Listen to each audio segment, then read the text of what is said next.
L'étranger d'Albert Camus. Analyse de l'œuvre par Pierre Weber et Larissa Duval. Cet audiobook vous est proposé par lepetitlitteraire.fr. Rendez-vous sur lepetitlitteraire.fr pour découvrir plus de 1200 analyses, claires et synthétiques, à télécharger en 30 secondes et à imprimer chez soi.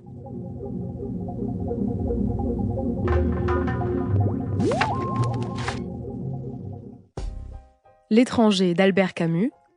Analyse de l'œuvre par Pierre Weber et Larissa Duval. Dans cet audiobook, vous allez apprendre à analyser le roman L'étranger d'Albert Camus. Après avoir découvert l'auteur et son œuvre, vous retrouverez un résumé et une étude des personnages principaux. Pour finir, grâce aux clés de lecture et aux pistes réflexion de cet audiobook, vous serez à même de décrypter l'œuvre dans son ensemble. Albert Camus. Né à Mondovì en Algérie en 1913, Albert Camus est l'un des écrivains français majeurs du XXe siècle. Prix Nobel de littérature en 1957, il est considéré à la fois comme un intellectuel profondément engagé, un philosophe, un journaliste, un dramaturge et un romancier. Il a marqué son époque par sa réflexion sur l'absurde, qui a trouvé chez lui une expression nuancée, sensible et humaine. S'il a parfois été critiqué, Camus reste un auteur largement admiré qui a trouvé un écho considérable dans le monde entier avec ses romans. La peste en 1947 et surtout L'étranger en 1942. La même année, il publie également Le mythe de Sisyphe. Albert Camus meurt en 1960 des suites d'un accident de voiture à Villeblevin, en France.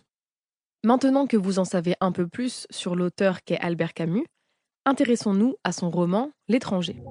L'étranger, un roman atypique dans le paysage littéraire.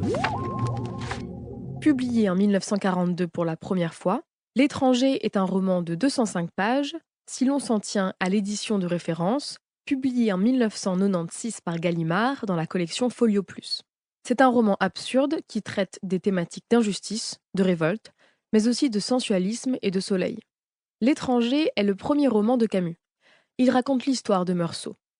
Meursault est un jeune homme taiseux qui incarne l'absurde au point d'être étranger à sa propre existence. Il est condamné à mort pour le meurtre d'un Arabe parce qu'il n'a pas pleuré lors de l'enterrement de sa mère. Ce roman atypique est écrit à la première personne dans un style très oral. C'est aussi une critique de la comédie humaine, une critique qui fait partie des œuvres du XXe siècle les plus lues et les plus étudiées en France et dans le monde. Résumé.